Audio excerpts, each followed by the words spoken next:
going on, guys? I got our next guest of the night. You guys remember him from, I think, about a month ago. He's got an upcoming fight for Valor Fight 40. You guys can see that on flowcombat.com. Cole Ferrell joining us for the second time on Pure Evil MMA. What's going on, Cole? Not much, bro. Just kind of just preparing myself, sharpening up these last few tools in preparation for next Saturday. Yeah, man. I mean, last time that we spoke, we were talking about your baby. And I ended up following you on Snapchat, man. One of my favorite people to follow. I follow a bunch of fighters, but some of them, it's just, their food. Dude, you have one of the best. Yeah, dude, he is my everything, man. My son is a trip. He's like the entertainment of my Snapchat. But yeah, last time we spoke was prior to my pro debut, November 5th, wrapping up last year. Finished that fight, in the first round. Yep. Like I had a feeling I would, and I was supposed to fight 3 weeks later, and the weight cut didn't go too well for me, and the guy I was supposed to fight had talked a bunch of shit, so I just said, okay, well, fight me February 11th then. And then he said, okay. So now I'm fighting him, and I finally get to shut him up. It's like the first personal fight I've ever had. So Brandon Grimmett is your upcoming opponent for February 11th. What exactly happened? Can you bring my listeners and your fans through the beef? Yeah, bro. Well, basically, I dominated my pro debut and felt fresh after. I wasn't injured at all, so I wanted to take advantage of that and use it as momentum. Instead of becoming content and comfortable, I just wanted to keep it going. So I messaged Tim the day after my pro debut. I was like, yo, the December 2nd card, let me hop on that. Yeah. And then basically he found me Brandon, and I knew nothing really about the guy.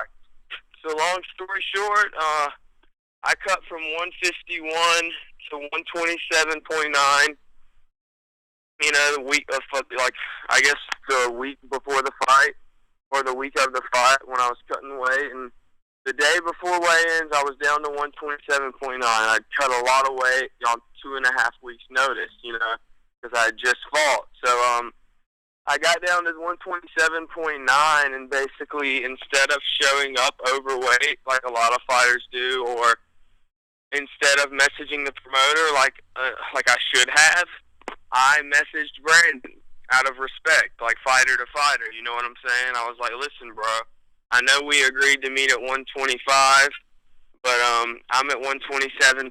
I feel like if I try to cut another 0.1, my body's going to shut down. And I thought he wouldn't care. It's a fucking pound and a half, dude. Yeah. And he messaged me back like, nah, dude, you got to cut it, blah, blah, blah. I'm like, all right, fuck it then. I'll see you tomorrow. And then boom, right when I tried cutting that last pound and a half or whatever, my body just shut down on me, and I just ended up in the hospital. It wasn't the first time that happened, so it was pretty disappointing. But I shouldn't have took a fight at 125 on 2 weeks and 5 days' notice when I walk around at 145, 150. I am a natural 25er because this past month I've been walking around at 139, 140 with the correct nutrition and dieting, which is something I haven't done much of in the past. So yeah, man. So that happened. And instead of him showing any type of respect or sympathy, I mean, fuck, I was in the hospital. He posted a video on Facebook Live talking mad shit about me for 6 minutes straight, saying he's gonna knock me out February 11th. I'm a bitch. He compulsively lied and said that the closest I got to 125 was 141, which made no sense because I got to 127.9. I was basically there. And then he just talked a bunch of fucking cash money shit, and he hasn't stopped. So now I'm finally like, okay, I'm going to finally fucking treat this guy like and now you're at the weight. I think he... Go ahead, bro. And now you're at the weight where you're ready to fight, right? Yeah, bro. I'm ready to get down. It's next Saturday, And you've been training with some pretty big dudes, man. I mean, I saw you've been training with Diego Diego Lima, who's been on the show before. He's a blast. And I also see you training with freaking Eric Phillips, who's 6'4". Yeah, bro. I train with a bunch of big guys, and Lima's not a part of our gym, but he came to one of the open sparring days, and it was a pleasure to get working with someone, you know, with the credentials he has. And I train with guys like David Kay, Chaz Walton, and just a bunch of tough guys on a daily basis that are way above Brandon. All right, so I'm gonna finish Brandon Grimmett within 3.5 minutes of round 1, and I want this to be on record so I can listen to it, and I can show people after I finish him. I want people to acknowledge that I'm not one of these guys who just talks it. I also walk it. I really do walk it. So, as you've seen in all of my fights online, I shake my opponent's hand prior to the fight. I tap them up, whatever. I shake their hands and hug their necks after the fight. I have the maximum amount of sportsmanship, bro. I've never not had sportsmanship. But when you fucking go on fucking Facebook Live and make a pointless, childish 6-minute video of running your mouth about me and we're grown men, like, then you're just asking to get your ass beat. So I messaged Tim. I said, let's fucking run it for February 11th. Like, if he wants to talk all of this fucking shit for no reason, he has no clue who I am. So I'm not going to underestimate him. You know, he doesn't have the prettiest record in the world, but he's got a ton of experience and a loud mouth. So by any means, like, I'm not going to allow the fact that this fight is personal to get the best of me. That's what I was going to ask you. Yeah, bro, because it does with a lot of guys. They allow beef in them. And, bro, this shit doesn't consume me, bro. Like, I grew up with beef. I've been in more street fights probably than any MMA fighter or boxer that I know. Like, I grew up. I know what beef is. You know what I'm saying? That's what's humbled me so much. That's why you never hear about me talking shit before fights. You know, I may tell you I'll win, but that's just my confidence. That's just my self-belief that, you know. So when he posted that video, you know, that must have really pissed you off, obviously, to, you know, your body doesn't feel the best it ever has. I mean, people don't realize how shitty your body feels after it shuts down. You got to get, you know, rehydrated and all that. I mean, how did you react when you saw that video? Oh, bro, well, at first, bro, I was a little upset. I was thrown off because he's fake as fuck. Like, me and this guy were inboxing, like, civilly to one another that, okay, let's do it February 11th. So, and then he posts that after. It's like, bro, if you got a problem with me, say it to me. So I was fucking livid, bro. Like, I had just left the hospital and saw the video. I'm like, dude, this is the first fighter to ever really talk shit about me, ever. Every other fight I've had is what it is. It's a fucking fight, and that's it. But this is, like, personal, and it's pro, bro. Like, I'm not going 1-1. I'm 1-0 right now, and I'm gonna be 2-0 next Saturday. So yeah, bro, it pissed me off, man, that he talked all that shit. I even commented on the video, and I even told him, I'm like, you're a compulsive liar, dude. You're an idiot. I mean, none of what you're saying is fact. None of it is true. I'll see you on February 11th, and that's that. But you'll never hear me saying I'm going to finish it at this point of the fight, because anything can happen. Yeah. But I'll tell you right now on record, bro, I promise you I will finish this fight in a maximum of 3.5 minutes of round 1. But I feel something along 40 seconds to 60 seconds coming my way. But just to play it safe, 3.5 minutes in round 1 is my final prediction. And last time we talked, you also said that you have like meditations and stuff like that you practice in the morning, right? Yeah, bro. I try to become one with myself, like, on a daily basis. I struggle just like everyone else does, and I try to just acknowledge the positive in life and exclude the negative. And if I'm not able to exclude the negative in life, I try to take the positive out of it. So, yeah, man, every day I try to, meditation is a huge part of, especially week out from a fight. That's when the nerves start boiling and all that. Yeah. But oddly, bro, for this fight, there's not many nerves. You know, I'm feeling like Mystic Mac, bro. Like, I'm going to go in there the way I'm talking to you about him right now. I'm going to talk to him to his face just like this. right before the referee says go, I'm going to walk to the middle of the cage. I'm going to put out my hand and tell him to come my way. And then that's going to be that. Then in his head, he's going to be like, fuck. I didn't think this dude was going to be about it in person. You know, because a lot of people look at me like I'm just some baby face, like, you know, young white kid. But really, I'm a savage, bro. I'm humble most of the time. But if you disrespect me, like, treat others the way you want to be treated, dude. My mom taught me that when I was 5 years old, bro. That's bro, we are fighters. We should all have some type of common ground and natural respect for one another, bro. Like, I fucked up on the weight cut.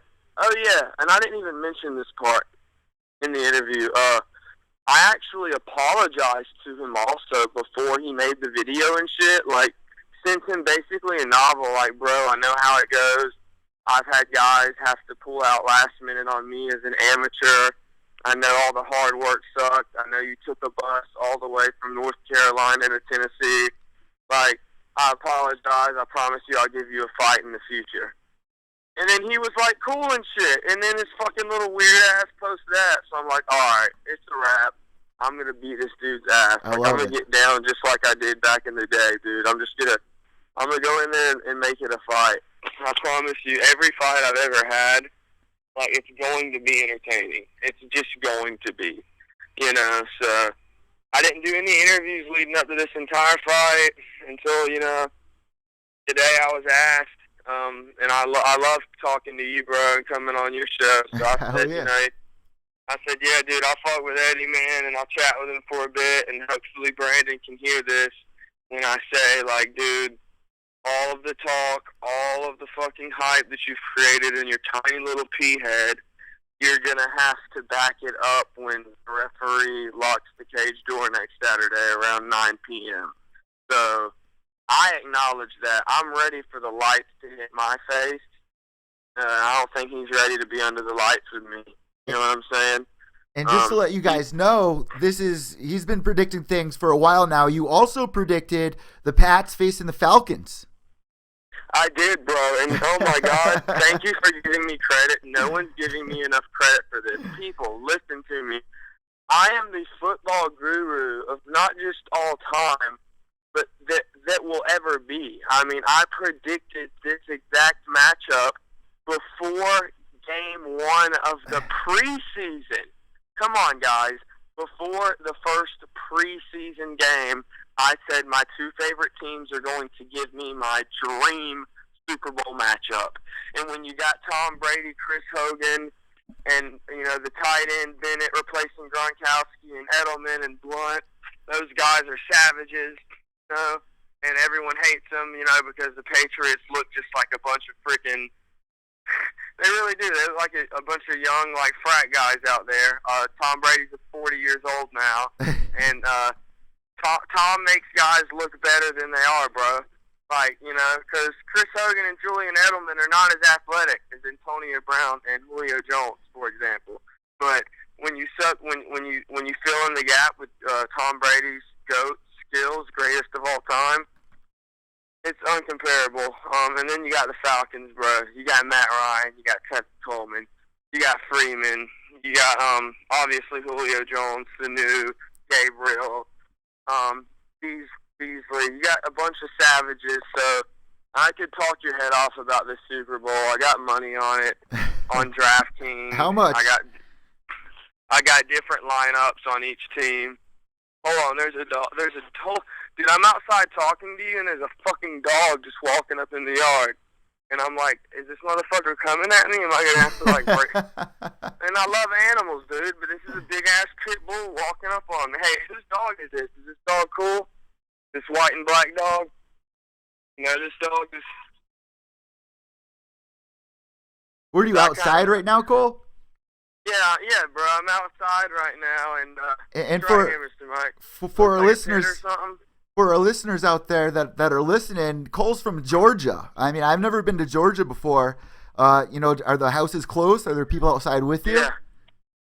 Yeah, bro. I'm from the sticks, bro, out here in, like, the dirty south of Georgia, bro. Brunswick, Georgia, out here in the country. And I currently live in Atlanta, as you all know, for the past year or so, or as you may know at least. But Yeah, man. I've been living in Atlanta for a while, but family is the most important thing to me. So before every fight, I try to come visit my family, like the week before the fight. Yeah. Because the week of the fight, I completely isolate myself from like everyone, and I try to become one with all of my struggles I've went through and all of my successes. And just because next Saturday is the biggest day of my life, every fight's the biggest day of my life. So.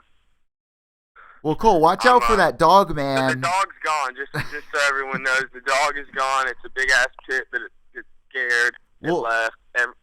No animals were harmed, and I'm fine. Around here, man, pit bulls are vicious. My uncle, this is a true story. He has half an ear because he got attacked by a dog. He got half of his ear is actually missing. Yeah, real talk right there. Crazy, right? That's fucking crazy, bro. His ear's gone? Yeah, half of his ear's gone. Legit. Holy so, yeah, definitely shit, be bro. careful. But, yeah, man, this fight is at 130 pounds, right? Yep, 130, bro. I'm like a $140, 139 right now. Go! Dog's back again. Back for seconds. Well, you know what, Cole? We're so looking forward to your fight. You guys can all find it on flowcombat.com. You should definitely, I know a lot of our listeners out there have Snapchat. The second you told me you had one, I went, and I do not regret it. Cole, what is your Snapchat? It's like Cole for real? Yeah, my Snapchat is QColeF is the username. You can search it by. And yeah, it's like Cole for really. So either one of those, I think it'll pop up. But QColeF is very simple. The letter Q, COLE, and then the letter F. Follow me on Snapchat. Follow me on Instagram at Cole Ferrell _2017. FERRELL and Ferrell. So. And also. And then on Facebook, my Facebook fighter page is Cole Ferrell MMA. So go make sure you go like that. Also, guys, Cole, he's calling this out for the first round. He wants to finish it. And actually, his last two fights were finished in the first round. Your last amateur fight, you got a first-round submission win as well. Yeah, I dropped him with a nasty right hook. He shot in from my legs, and I strangled him with my guillotine. And then my pro debut, I just beat his head in until the referee said he needed to be saved. So that was a TKO victory.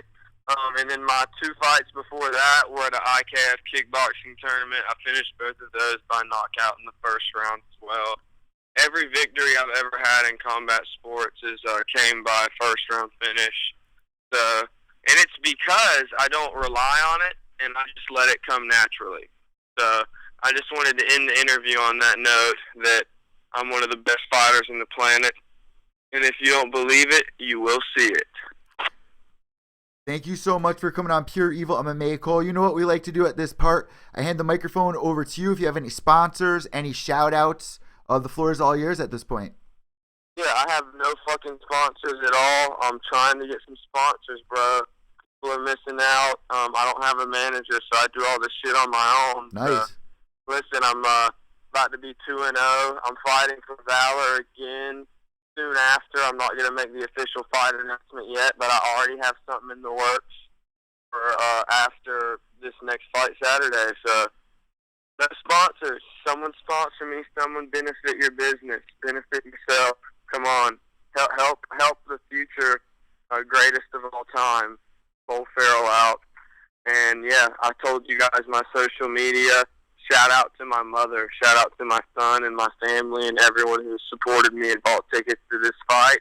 I'm not going to let any of you down. And you guys can catch it February 11th on flowcombat.com, or you can buy tickets. I'll put the link up with this interview. Thank you so much for coming on, Cole, and I'm sure we'll be talking again, brother. Thanks, brother. You take it easy, man. There you go, guys. Cole Ferrell on Pure Evil MMA, frontproofmedia.com. Hope you enjoyed the interview. I'm out. Behave yourselves.